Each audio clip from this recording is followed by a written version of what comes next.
Good afternoon, everybody, and welcome to this talk, which is going to cover content collaboration and protection with SharePoint, OneDrive, and Microsoft Teams. My name is Omar Shahine, and I lead the program management team for OneDrive and SharePoint. And my name is Rafael Lopez, and I'm a program manager on the OneDrive and SharePoint team. Great. So in the next hour, we're going to walk you through a bunch of exciting demos to show off some of the latest capabilities around collaborating in these three applications. So we'll structure this talk in 5 categories. The first is going to be a little bit of background on Microsoft 365 and exactly how you can share and work together across those 3 applications. We're going to talk a bit about some new capabilities and features in OneDrive, as well as some new capabilities and features that are coming to SharePoint lists and libraries. We're going to show some of the work we're doing to integrate and enhance Microsoft Teams with capabilities in OneDrive and SharePoint. And then we'll touch a little bit on some of the protection capabilities in Microsoft 365. So first, share and work together through Microsoft 365. So as you probably know, Microsoft 365 is the world's leading productivity cloud. It consists of a set of best-of-breed applications as well as experiences and capabilities. Microsoft 365 runs on trust and provides a developer platform so you can extend it. It puts people at the center and puts AI to work for you, your team, and your organization so you can be more productive. This talk is specifically going to cover one pillar of Microsoft 365, which is built for teamwork, and also touch a bit on intelligent security. So I touched on the 3 applications we're going to talk about, but the way to think about this is OneDrive is a hero application for files, and it brings your files across all of the experiences of Microsoft 365 to the places you work on files, such as Teams, File Explorer, the Mac Finder, iOS, and Android. Microsoft Teams is a hub for teamwork, where you can communicate, chat, participate in meetings, as well as work on your files with your teammates and people across your organization. And then SharePoint powers a set of broad experiences that help organizations communicate news and information through communication sites, portals, home sites, but also provides the foundation for developer extensibility and collaboration through team sites, document libraries, lists, pages, and applications. So how do these 3 products work together in harmony? So as I mentioned, OneDrive gives you a lot of powerful and intelligent file capabilities. Some of those very old that you've been doing for decades, such as organizing your files, sharing folders, and synchronizing those files across your PC and Mac, and so you always have access to that information. It's protected and backed up in case disaster strikes. Microsoft Teams, which is the is a newcomer, sort of Microsoft 365 suites, but provides a complete set of experiences for collaborating across people and teams, and integrates with Office, SharePoint, and OneDrive to bring everything together into one application on your phone, on the web, or on your desktop. And SharePoint provides a set of broad capabilities to help you publish organizational information and news, capture and distribute knowledge. You saw, hopefully this morning, the information about Project Cortex, which is bringing AI to the forefront of helping you organize and share and find information inside your organization. SharePoint also powers intranets with news, lists, and applications, and provides intelligent content management. And so in summary, these 3 applications provide a set of intelligent files experiences and content services so you can work together with people inside and outside your organizations. So we're going to dive into OneDrive and cover some of the new experiences in OneDrive.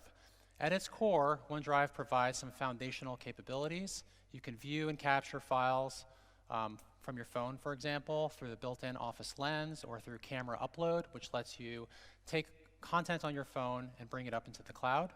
And you can do that on iOS and Android. OneDrive also powers collaboration experiences, so you can work on Word, Excel, and PowerPoint files across your organization and outside your organization.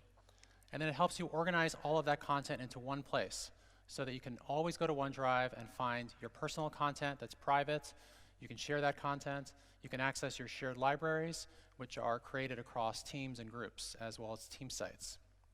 And of course, we provide a foundational set of protection features so that if you're struck by ransomware, you accidentally delete a file, you can restore that information, and then IT administrators can also apply governance, auditing, reporting, conditional access, et cetera, across those set of files. I'm going to ask Rafael to come out and spend a couple minutes highlighting to you some of the fantastic new features that we're bringing to OneDrive. So please come out, Rafael. All right, yeah, thanks, Omar. So I'm going to start this demo by showing you how we're making it even easier in OneDrive to work with more types of files. I'm going to start in File Explorer. I'm going to go into my big projects folder right here.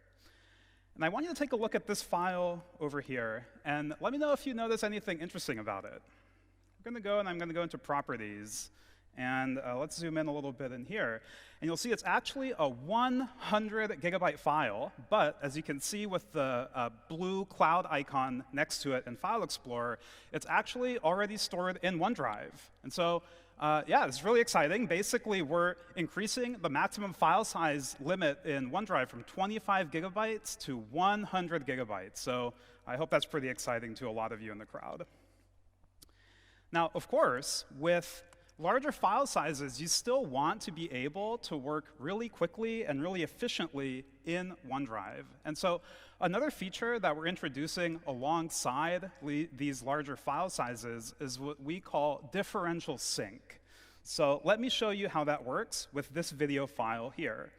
You'll see it's only 40 megabytes, so it's nowhere near as large as a 100 gigabyte file, but it's still large enough for me to demonstrate to you the benefits of it. So I'm going to double click it and it'll open, and we don't have to actually watch the video, but what I want to do, so I'm going to go in here and I'm going to just update the artist information. So very simple, it's a very simple metadata change. So I'll type in my name here and I'll hit save. And now, when I open up the OneDrive Activity Center, if I zoom in here, you'll see that the file is 40 megabytes, but in parentheses, you'll see that we're only updating 87.2 kilobytes. Now, the way that this works is that OneDrive compares the two files. It compares the one that I have on disk on my computer to the version that's already on OneDrive. Compares them, and it computes the difference, and then it only uploads that small difference that changed. So this both lets me work faster by uploading a small amount, but it also allows me to save network usage and bandwidth. And so it's really a win-win no matter which way you look at it. Yeah, thank you. Thank you, thank you. Last year at ESPC, we talked about known folder move, or KFM, and how it helps you, your end users, and your organization protect your data by automatically backing up your documents, pictures, and desktop folders to OneDrive. This year, we're renaming the feature. Now we call it PC Folder Backup. And we're also introducing a new capability that I know is going to help unblock a lot of you in the crowd. Let me show you how this works. So I'm going to go into my Documents folder, and you'll see that I have some local OneNote notebooks. And uh-oh, you're thinking, because these have traditionally prevented you from deploying or backing up your Documents folder because we used to not support OneNote notebooks. But now, let me show you what happens. Now, for the purpose of this demo, I'm going to be enabling PC folder backup manually through this options menu. But if you're not already familiar with the feature, just please know that you can automatically deploy policies in your organization to automatically enable this for your end users. You can either do it silently or you can do it via a wizard that kind of just guides them through the process. Anyway, so I'm going to click on Manage Backup, and this demo not that exciting because it just looks like it's just working, right? But if you already are familiar with this, you would know that OneNote used to error message. And so now I can simply click Start Backup, and all of those folders are going to get redirected. And just like that, it's now complete. And all of that content is now protected in OneDrive, despite the fact that I had local OneNote notebooks. And so you'll see now, when I double-click on this, it opens up, oh, it's the wrong browser, sorry, one sec.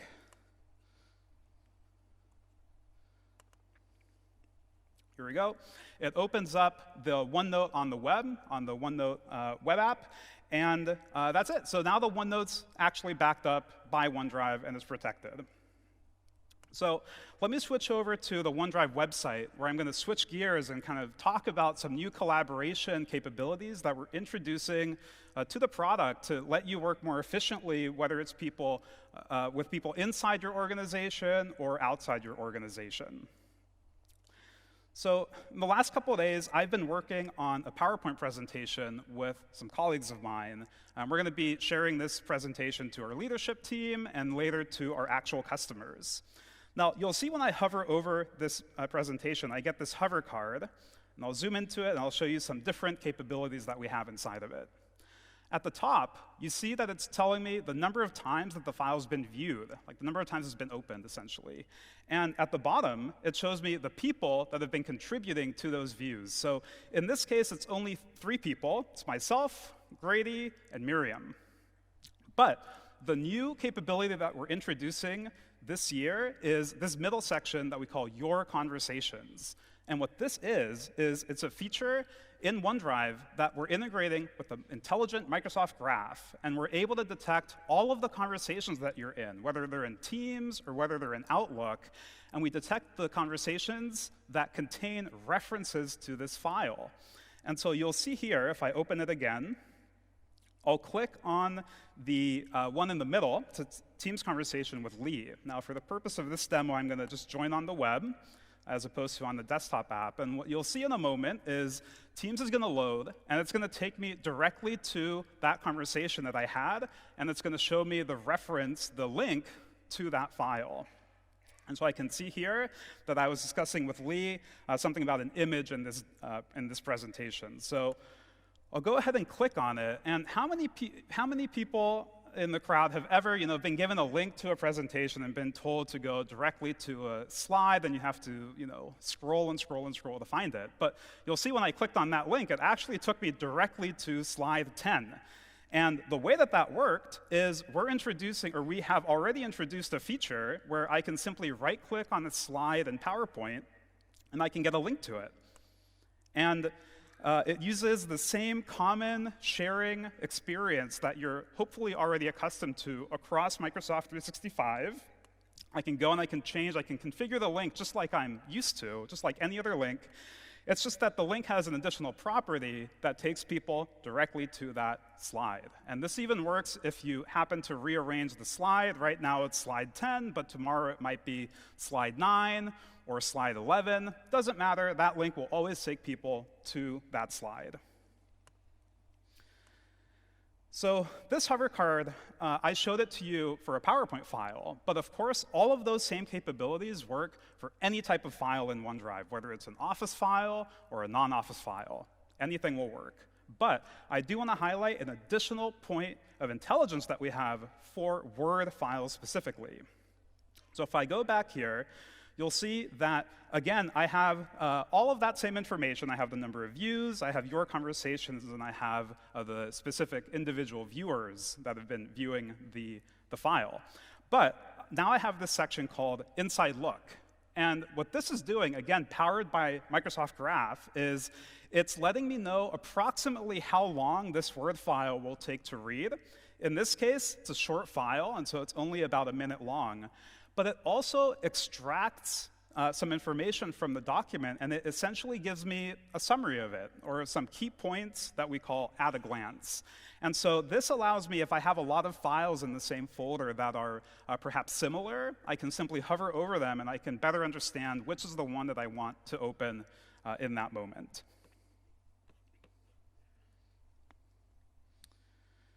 Now, all of the demos that we've done so far have been with content that's already in OneDrive. But a big part of my job is collecting files from other people. And this can sometimes involve a lot of effort, a lot of email attachments. And so I'm really excited to show you a new capability that we're introducing to OneDrive to make that easier for you to accomplish. So I'm going to select on this Request for Proposals folder. And you'll see that there's a new command up here called request files. This is going to give me a file request link. And so the first step is I just have to name that request. This is a good name, a proposal request ESPC 19. I'll hit next, and I can either copy this link to my clipboard, or I can type some email addresses and hit send.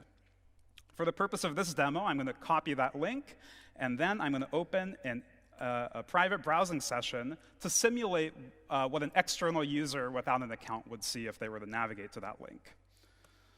So I'll paste this, and what you'll see is that unlike sharing a folder, when I go to this file request link, I'm unable to see any of that content that's already in the folder. And so as I'm submitting files here, I don't know if there's already 100 files in there, or if this is the first one, or how many other people have received this same request. But it's still extremely easy for me to simply go in here and select a file for me to upload. Because I'm not signed in, OneDrive is asking me to fill in some very basic information, which is my name, and I know what that is. So just type in my name and hit upload, and you'll see in just a few moments that'll upload, and what'll happen is that the requester will get an email letting that person know that a new file got uploaded. And so the idea here is that you don't have to be constantly checking that folder to see if people have been submitting content. And we save you time and let you work more efficiently, and we just send you a notification every time that a new file gets added. OK, so that's all the time I have for now. So Omar, I'll send it back to you. Thanks, Rafael.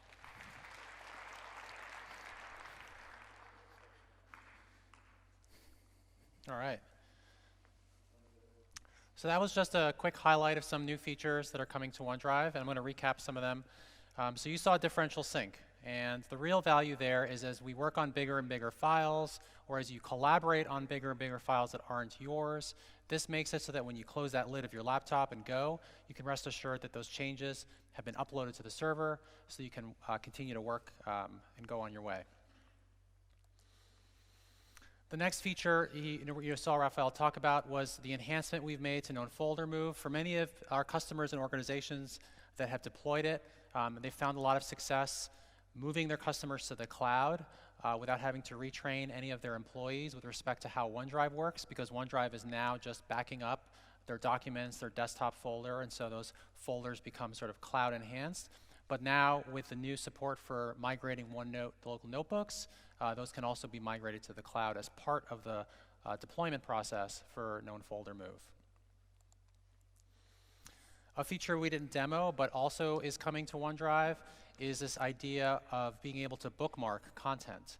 And so when you see a file, whether it's in OneDrive or SharePoint, you'll soon have the ability to save it for later, and all of those items go into a list that you see here on the left, so that when you navigate to OneDrive, you can get a view of all of these files you've collected. So maybe you don't have time to look at a presentation when somebody sent it to you, and this makes it very easy for you to sort of collect those things and work on them later on.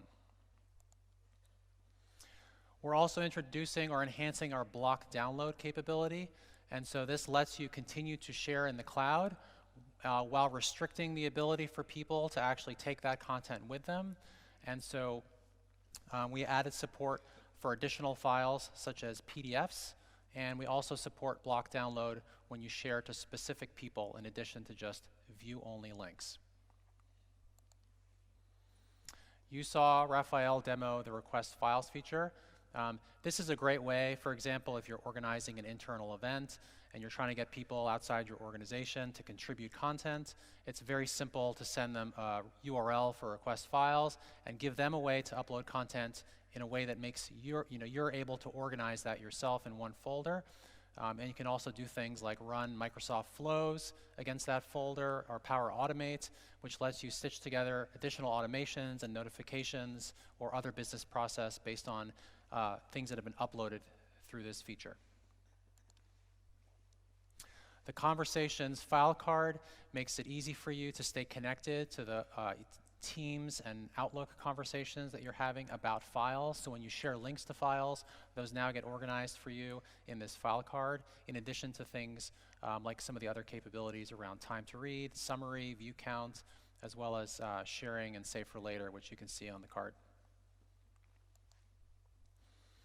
And then this, which I find to be super, super handy because people do add slides to slide decks and move them around. You can now get URLs that point collaborators directly to a slide.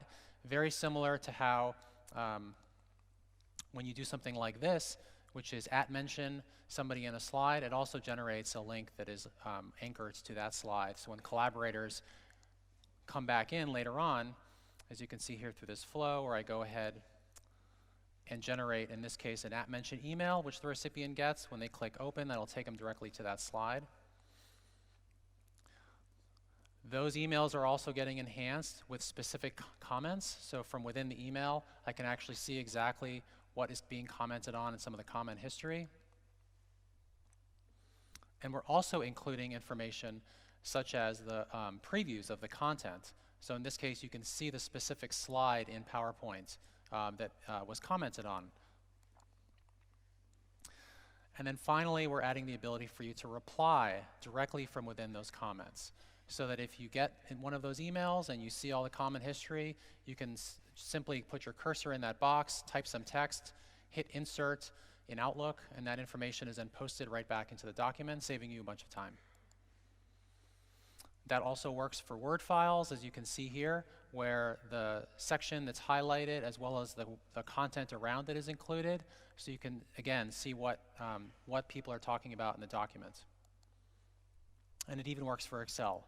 And so you can see, for example, in this case, what a comment in an Excel file looks like. And so all these features across Word, Excel, and PowerPoint are going to be rolling out this year. We received a lot of requests from customers that they want to get more information regarding external sharing. And so we've also introduced a external sharing report for both OneDrive and document libraries, which lets you get a CSV file or export a CSV file that gives you a history or a log of all the content in that location, as well as all of the external sharing data. This can be directly imported into Power BI, for example, so you can visualize exactly what is shared with whom. All right, so that's OneDrive. We're now going to switch gears and talk about some new features, collaboration features specifically, that are coming out to SharePoint lists and libraries. And so at the foundation of all of this are team sites. Team sites have been around for a long time, but if you didn't know, when you create an Office 365 group or you create a Microsoft team, all of those things come along with team sites, because team sites powers those collaboration experiences. And so you gain all of these capabilities when you create a team or a group. You get a place to store your files, you can create lists, you can integrate those SharePoint team sites with other Microsoft 365 applications like Planner, OneNote, and Calendar. And those sites can be joined to things like hubs. So you can also include them as part of your intranet navigation. So if there are departments within your organization, you can create a structure around those departments. And I'm going to invite Rafael to come back out and show off some of the awesome new features in lists and libraries. Cool, yeah, thanks again, Omar.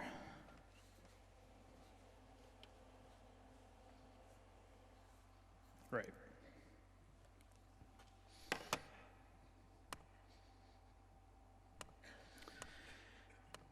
So this time, I'm going to be playing the part of, not her, but him, Alan.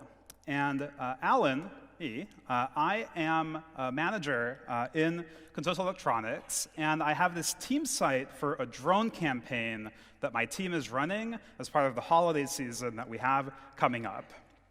And so what I'm going to do is I'm going to make a list for my team so that we can track all of the locations that we have around the world that are participating in this campaign. So I'll go ahead and I'll create a new list, and I'm going to name it Participating Locations. Now, I could decide to start a blank list, but I know that I have a colleague in a different division that ran a similar campaign in the past.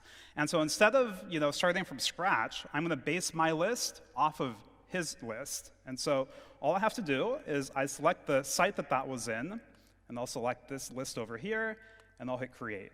And the benefit that I get is I get to build on the work that others already did. This manager had already thought about what the right structure, what the right schema is for a list of this type. And so you see that when I create this list, it's not quite blank. I already have columns such as whether items are in compliance, when they expire, and what category they're in. Now, let's go ahead and enter in some data. I'm going to pop into QuickEdit. And for those of you that have been with us for a while, you know that QuickEdit has also been around for a while. But we've done a ton of work in the last year to make QuickEdit faster, easier to use, and more reliable. So here I have some data in Excel that I'm simply going to copy out of Excel and put it into this list in SharePoint. And you'll see, as the data is getting validated, that another benefit that I get from creating my list off of a different list is not just the columns that got created as part of the list, but it also brings in the formatting that other list had. And so you'll see when you look at the in compliance column, that the items that are in compliance have a green background color, and then the ones that are out of compliance, such as Bob's Bots, have a red background color. Now, from QuickEdit, another thing I can do is I can simply resize some of these columns. And so I can make this one wider. I can make this one narrower. I can also use the filters pane to slice and dice data. So I can simply filter to view items that are of the traditional category if I wanted to. And really, the theme here is that we're bringing a lot of the capabilities that you're using in modern lists, and we're bringing them into QuickEdit because we want to avoid you having to pop in and out of QuickEdit, and we really want to make QuickEdit something that you can really live out of. I'm going to exit QuickEdit, and I'm going to show you some improvements that we're making to the new item form. A lot of you are hopefully familiar with the fact that you can already use Power Apps to customize these forms in SharePoint. But something that we're adding, if all you want to do is simply show and hide certain fields or reorder them, you can do that with this really simple, streamlined experience that I'm showing right here. And so I can choose to hide fields that I don't want to show in the form, though I'm not going to do that right now. But I can also simply reorder them. And so I'm going to put retail category at the top, and I'll hit save. And you'll see that now that's the first field that gets, that people have to fill out in the form. So let me go ahead and add this. And another thing I want to call your attention to is the improvements that we've been making to the different field editors that we have in SharePoint. And so if you've ever used a multi-line field editor before, you've probably seen that ribbon-based editor come in. And so I'm really excited to show you this new streamlined experience that we have for multi-line fields. And so you'll see that we've done away with the ribbon and added this streamlined rich text editor. And so I can do rich text things, like I can put in some orange font here. I can hit Control-B for bold. And I can increase the the text size in it like that. So I'll go ahead and hit save, and I'll add this guy in here. You might also be familiar with the fact that I can simply drag and drop columns to reorder them. But what you'll notice now is that we've automatically saved the view. And so I don't know if you guys have been caught by that before, where you drag and drop columns. Yeah, you can applaud for that. Thank you. That's right, because I'm sure you've been caught by this, right? Where you drag and drop a column, and you don't actually, save that view, and then you come back to it, and you go, hey, where'd my column change go, right? So we're adding this new capability to make it so that when you're reordering columns, we automatically save, so you don't have to spend time doing that. Now I want to show you how you can very easily improve your productivity by formatting your columns. So I'm going to click on this column, and I'm going to go to Column Settings, and I'm going to click Format this column. From here, I'm going to change the background color based on the different categories that these items have. In this case, I'm going to change the traditional one, and I'm going to show you all of the new capabilities that we're adding to really let you customize the formatting of your list. So in this case, for traditional, I'm going to put a pretty just neutral yellow color and make it bold and italics. And I'm going to give it a bit of a thumbs up icon right there. So I'll hit save and close this. So this is looking pretty good, but I want to take a look at the expiration date column because this is a really important part of that list. It's really important metadata, and I want to call attention to the items that have already expired. And so I can do that again using column formatting. So I'll do this, but this time I'm going to do conditional formatting because, again, I want to attract attention conditionally to the ones that have already expired. And so I can do this using really simple Boolean-based rules, which might sound complicated, but it's actually really straightforward. Let me show you. So I'll hit Add Rule. Now I just have to choose what column do I want to base this out of. And again, it's about the expiration date, so I'll pick expiry date. And the condition is whether that date is on or before today. And if it is, then I'm going to apply some formatting, and I want to make the text red. And again, I'll make it bold, italics, and this time I'll put a bit of a warning icon on it to really attract attention. So again, this is looking pretty good, but if I really want to call attention to the items that have expired, I can apply view formatting from here. And so this does row-based formatting. And the first one I'm going to show you is something that we know was a very popular feature in Classic, which is alternating row styles. And so now we're bringing that into the modern experience, and we just color every other row gray to make it more visually appealing.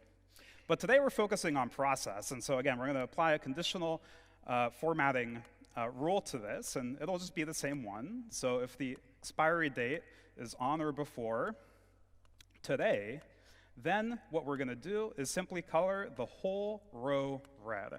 And so now, again, this is just really showing you how easy it is to format your list to attract attention to the most important items in the list. Now, I don't actually expect me to necessarily be visiting this list every single day, and I don't expect people on my team to be doing that either. But I still really want to know when locations here are expiring. And so what I can do is I can use this out-of-box automation to set a reminder based on that expiration date column. Now, I want to point out and make it really clear that I didn't actually set any of this up. It's a out-of-the-box experience. And the way that this works is that SharePoint is detecting that there's a date column in this list. And date columns oftentimes warrant reminders. And so that's why I'm able to simply set a reminder based on this date. So I'll click on this, and what you'll see in a moment is I'm going to be able to set a reminder using Power Automate that will email me some number of days in advance before that date comes up. In this case, I want to do 3. So I'll simply do that, and I'll hit Create, and that'll just create an automation for me. Again, that just will send me an email for any item in this list or any item that gets added in the future to this list 3 days before the item expires. Now, the last feature I want to show you is how you can do dynamic filtering in pages. That might sound scary and complicated, but it's really not. It's really pretty straightforward. Let me show you how this one works. So I'm going to create a page. I'll just create a blank page for now, and I'll name it ESPC 19. And I'm going to make 2 columns. And in the left column, I'm going to add that list that we just made just now. So I'll select List. It's the participating locations list. And my team also has a document library that we use as part of this campaign. And so I'll select it right here. And what you'll notice is that the document library also contains a retail category column, just like our list over here. And so what if people in my team wanted to see the documents that pertain to a specific location that we have as part of the campaign? So you can do that now with dynamic filtering. So let me set that up and show you how easy it is to do that. So I'll select and enable dynamic filtering, and I simply have to connect that document library Webpart to the list, the participating locations list. And so you can see it just appears in the drop-down. And then the property in it is the retail category, which is right here. And then in the target, again, it's the document library Webpart itself, it also has a retail category, a column. And so I'll select that, and I'll hit apply, and I'm off to the races. You'll see now, if I select Dolores' drones, that the files in the document library Webpart filter to only show the ones that are applicable to the traditional retail category. But if I select Bob's Bots, then I get different files because it's a different category. So pretty cool. Hope you like that. Thank you. Back to you, Omar. Thank you.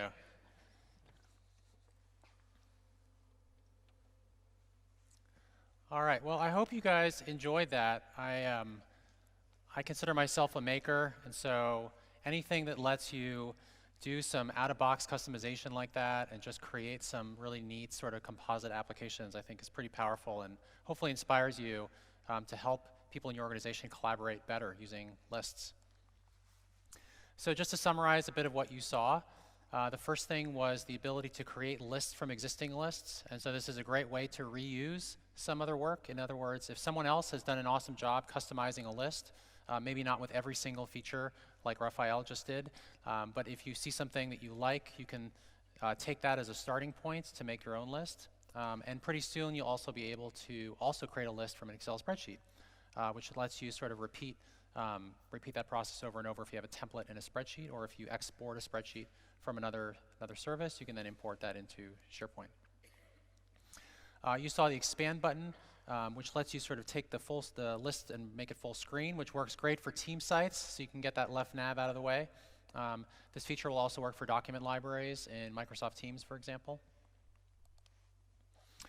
You saw a lot of upgrades and enhancements to QuickEdit, so that if you want to work in a canvas, it lets you edit in real time, but you can also visualize the changes that are happening as it pertains to, say, conditional formatting or filtering. It's another great way to be more productive. This feature is great because up until today, if you wanted to do something simple like customize form entry for a list, you would have to go all the way over to Power Apps and create a custom form, which provides an incredible amount of power. But for something simple like hiding a column or reordering, we want to make it possible for you to do that with the skill set you already have if you know how to use SharePoint List, for example. There's lots and lots of conditional formatting capabilities that you saw. One of them is around the ability to format a column and also define very simple Boolean rules that let you do a lot of that out of the box, where you previously had to use JSON conditional formatting to get that same experience. And a feature we didn't demo, but today is limited to JSON customization, is the ability to create views like this, where you can have rich card experiences and lay out list data in a much more engaging manner, as you can see here in this screenshot. And this will be coming out next year. The ability to use Power Automate to connect your lists to business process, and doing that out of the box. So for example, if there are date fields in a list, we'll make it a couple of clicks for you to get things like email reminders keyed off of important information that you'll have in lists or document libraries. And then something that I think is very powerful is this ability to create these dynamic pages. So that if you have a list, you can then customize other web parts on the page. In the example Rafael showed, you saw a document library, but you can do that with the people web part or custom web parts built using SPFX.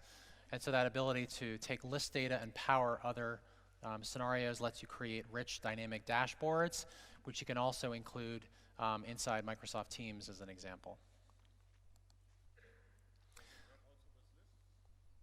Does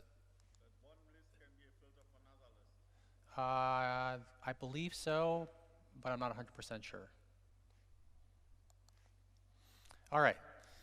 So we're going to move to our second to last section around what we're doing with Microsoft Teams.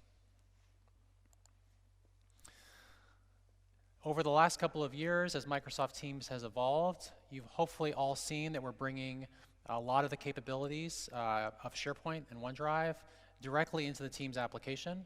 A lot of customers love Teams, love its simplicity, love the ability to deploy that application into their organizations, and we want to make it possible for you to stay productive in Teams and take advantage of the capabilities Teams offers by bringing these products together.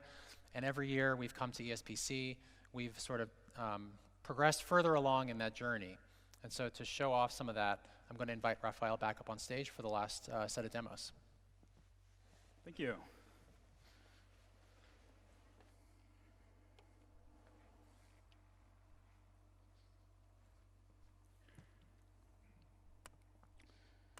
All right, yeah, so let's hop into Teams.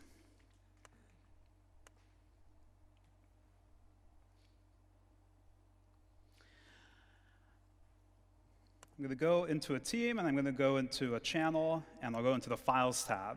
And you've probably seen this before. We've talked about it before, which is we're bringing the common file browsing experience that you get in SharePoint into Microsoft Teams. And so this gives you all of the same native functionality. So we were talking earlier about, you can apply rules, conditional rules, and change the formatting on columns or rows, and you'll see all of that is showing up in this view, even though you're in Teams. And the theme here is that we don't think that you should get a different or worse experience just because you're using Teams. No matter which app you're using to get your work done, we want you to be able to get your work done. And so we're bringing all of those SharePoint functionalities into Teams so that you can get your work done. This time, we're also showing you the ability to actually edit the metadata in your list or document library. And so you'll see here that all of the columns are showing up in this properties pane, but I can actually go ahead and change something to be in progress, for example. And you'll see that when I do that, automatically and immediately, the formatting changes in the view because now it's actually been started. The next thing I want to show you is some improvements we're making around sharing files in Microsoft Teams. After all, you're having conversations, whether they're in channels or in private chat conversations, and something that happens often is you have to share files to get work done. So in this first flow, I'm going to click on the paperclip to attach a file. So I'm going to click on OneDrive, and from here, I can insert any file that's already in my OneDrive. So I'll go ahead and I'll select this one. And you'll see that we're adding this new command to share a link, because in the past, the only option you'd have is to upload a copy. And what that would do is it would take the file in your OneDrive, and it would create a copy of it into the shared library of the team that you're in. But we don't want to create unintended copies if you don't want to be creating copies, right? Because the less copies you have, the less out-of-date information you have floating around. And so now you can simply click on this Share a Link button, and it'll take that file that's in your OneDrive and simply create a link for it and insert it into this message. When I zoom in here, you'll see that in this rectangle, we have and we're describing what the permissions of that link are. In this case, it's anyone with the link can edit. This is respecting the organizational defaults that you've set up for your sharing policies. In this case, this organization hasn't restricted the settings, and so you're getting, or I'm getting, anyone with the link can edit. But if you've changed those defaults, then that would get respected in Teams when you go through this flow. Now, as a user, if I want to change what those defaults are, I can do that by simply clicking on this, and I get that same consistent experience that we've talked about that you see throughout Microsoft 365. In this case, because I'm in Teams, I also get the option to create a link that only works for people that are part of the team. Now, I can do this from another application, from any other application, if I just select specific people and type the name of the team. But because you're in Teams, we're taking advantage of that, and we're giving you this streamlined option to just save you time and let you, get more work done faster. Now, in this flow, I went through the paperclip like attachment flow, but another thing that people do all the time is they simply paste links into chat. And so let me show you what happens when you do this. So I'm going to go into OneDrive, my own OneDrive, and I'm going to create a link for a different file. I'm going to go in and I'm going to change the properties in it. I'm going to say it's only going to be a link that works for people inside my organization. I'm going to make it view only. I'll copy it to my clipboard. And now I'm going to paste it into Teams. And you'll see that what Teams is going to do is it takes that link, and because it's natively integrated with OneDrive, it's able to convert it and make it into a prettier link. It takes the file name and it makes it into a hyperlink. And again, it puts in this rectangle that is describing what that link is. In this demo, of course, I know that it's a link that only works for people in my organization, and it's view only because I did it just a couple seconds ago. But it's really common to just grab links that are maybe in email or in other chats, and you might not know what that link's permissions are.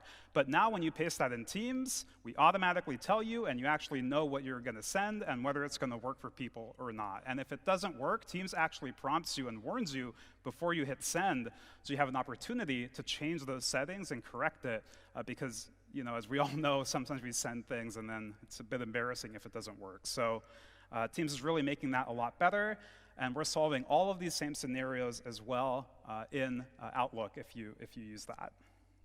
So those are just two examples of how we're really integrating OneDrive, SharePoint into the Microsoft Teams experience. So Omar, I'll throw it back to you.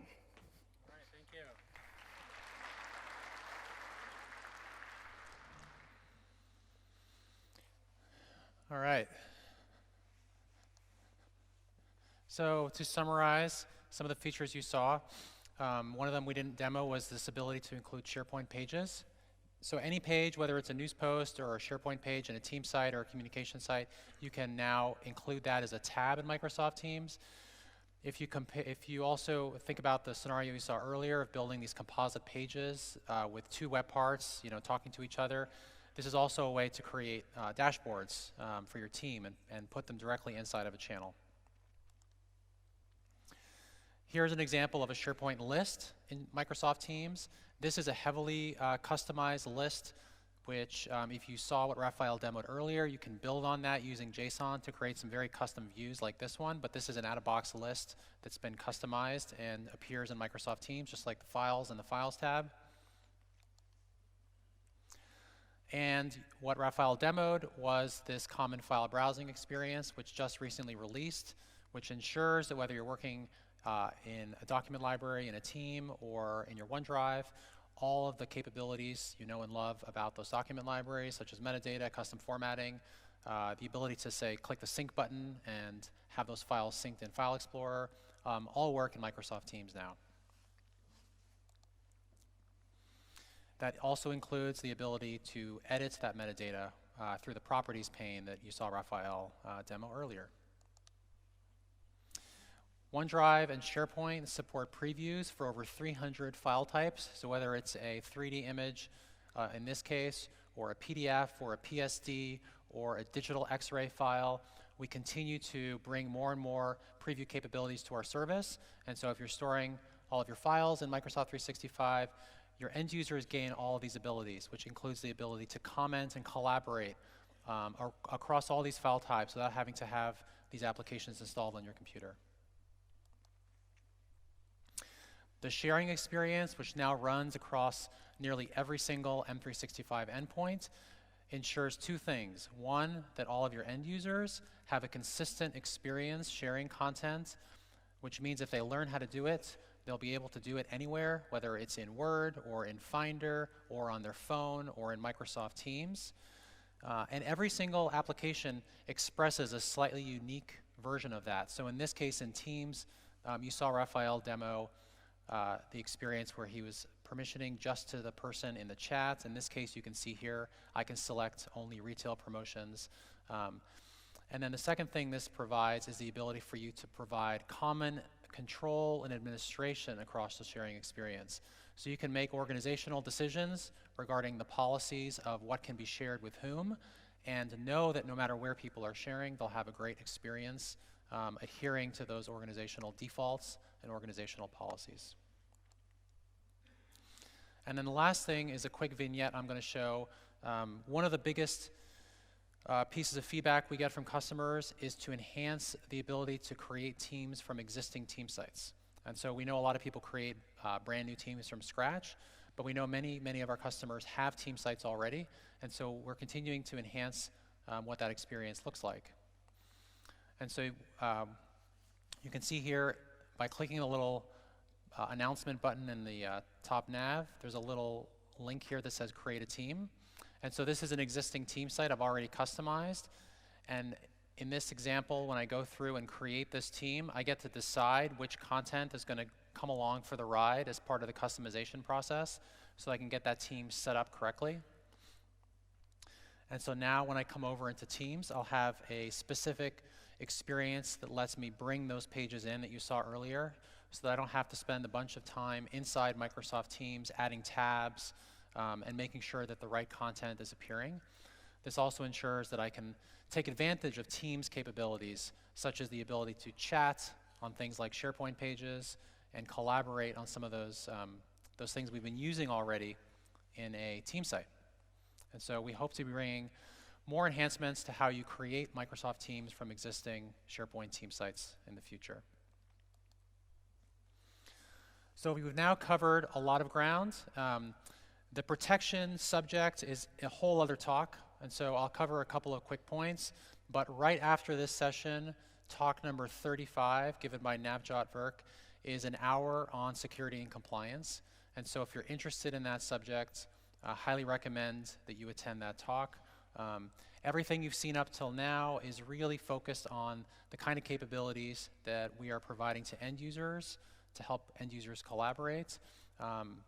And the protection capabilities are really there to ensure that you, if your role is in an organization to administer and manage, that you have a good understanding of exactly what we promise to customers and the kinds of capabilities you'll have access to. And so the first is our promises around protecting your information with industry-leading security.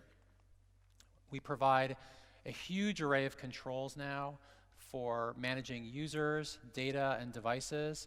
So whether it's administering mobile devices through MDM, establishing conditional access policies, so you can control things like network access, device access, sensitivity, and do that dynamically based on conditions that might be changing. We provide a huge array of capabilities there.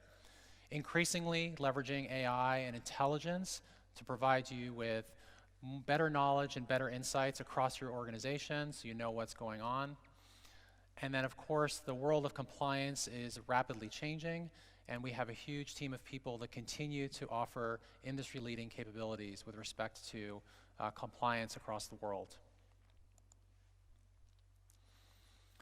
Some of the features we recently announced or are delivering to customers in this space are things like service-level encryption. So if you want to use your own encryption key, you can do that. Customer Lockbox, which puts you in control of how and when Microsoft troubleshoots problems in your organization. Files Restore, which is now rolled out to OneDrive and SharePoint and allows individual end users or administrators to roll back SharePoint sites or OneDrives to a previous point in time. So if something like a ransomware attack occurred, or if a user accidentally deleted an entire team site document library, you can easily restore to a known point in time. We're introducing granular policies, so you can specify at a site level different types of sharing policies and conditional access policies, and then eventually tie that to labels, so you can provide a consistent experience across your organization with respect to those policies. Providing capabilities that protect external collaboration and external users, as well as let your end users share to people outside your organizations without requiring sign-in, but also ensuring there's still security by using things like one-time passcodes. The SharePoint Admin Center provides a set of insights which you can go look at. We'll continue to invest in that area. And then, of course, something important to a lot of our European and international customers is the ability to use multi-geo capabilities across SharePoint and Exchange. So if you have data residency needs outside the United States, you can specify where you host data across SharePoint and OneDrive for your specific end users. So that covers the bulk of the new content that we plan to cover in this session. I want to just end by talking a bit about you and our customers who provided some incredible feedback. I encourage you to read some of the case studies. We've learned a lot by partnering with companies like Ecolab, Autodesk, Chevron, and Walmart. They represent companies that have hundreds of thousands of users. We recently migrated Walmart onto using OneDrive and have over 400,000 people that are now using our service, which is fantastic. They continue to be a rich source of feedback. One particular customer that's been with us on this journey for a long time is Nestle. And just by looking at their stats, you can see some of the scale of what they've been doing with our service. Over 300,000 users, numerous brands, over 1,500 discrete office locations, factories with supply chain scenarios, and working across 190 countries. And so we've learned a ton by working with them and getting them to use OneDrive, Microsoft Teams, and so on, and have been able to really meet their needs as they've sort of led with enhanced collaboration and productivity tools for their employees and their organization, migrating off of file shares and on-premise servers, and gaining a lot of new capabilities to protect their employees' data and their data, but also enhance their collaboration. I'm not going to cover this slide. This is really here for you to take pictures if you like, but our roadmaps and our sort of pace of delivery is pretty staggering. These are all features on the left that we delivered since the SharePoint conference, which was only 6 or 7 months ago. We have a set of new features, many of those covered today in the middle column, and then there's a set of features that we are continuing to think about. You can see that in the top of mind section over on the right. And then similarly on SharePoint, you can see over on the left features that we are committed to delivering by the end of the year. It's actually 2 columns to take that up, and then a set of top of mind similar to OneDrive, things that will carry on into next year. I would love to also encourage you to check out 2 of our latest podcasts if you're not doing so already. The Intro Zone, which focuses on SharePoint, and is a fantastic and funny podcast run by Chris McNulty and Mark Cashman. And so that's one podcast if you're not already subscribing to, highly recommend. And then the newest podcast we just launched is called The Sync Up, which is focused specifically on OneDrive, run by Jason Moore, who leads the OneDrive team, and Ankita in product marketing, who works on OneDrive. And they're both humorous, fun, enjoyable. If you have a commute, great way to catch up and listen to what we're up to in Redmond. That is what we had to cover today. I want to thank you for taking the time to spend the last 55 minutes, and I would love to get your feedback. Rafael and I will ensure we read it all and would appreciate any feedback you have from us. So with that, thank you very much. It was a pleasure to be here and share all of this with you.